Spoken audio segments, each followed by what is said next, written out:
Кездесуде ұжымдық қауіпсіздік келісім ұйымының қазіргі жұмыс барысымен қатар жақында Астанада өтетін Европадағы қауіпсіздік және ынтымақтастық ұйымының саммиті де әңгімеге өзек болды. Ұйымға мүше елдер басшыларының дені Астана басқосуына келуге дайын.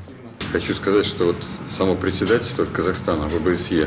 Қазақстанның Европадағы қауіпсіздік және ынтымақтастық ұйымына төрағалық барысының өзі көңіл тоғайтады. Көптеген өзекті мәселелер бойынша қаншама шаралар ұйымдастырылды.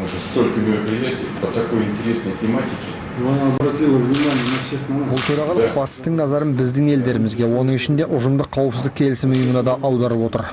А то, что касается саммита, 11 жылдан бері бірінші рет ұйымдастырылып отырған саммит туралы айтар болсам, бұл ең алдымен барлық істің басы қасында жүрген төраға ел Қазақстанның зор жетістігі.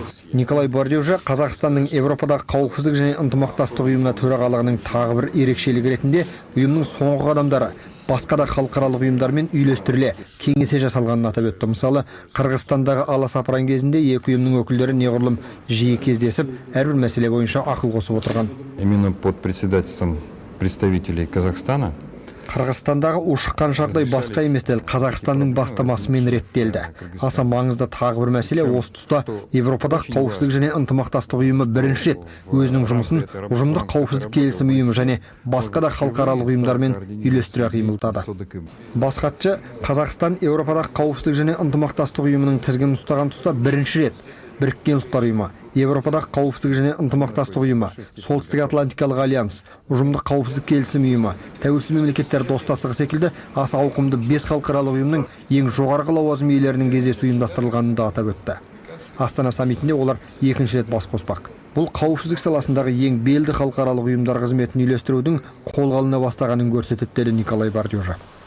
Нұрлан Өкаұлы, Бақтыбай Шаханов, Қайрат Мақажанов, хабар агенттігі президент телерадио кешенінің көмегімен.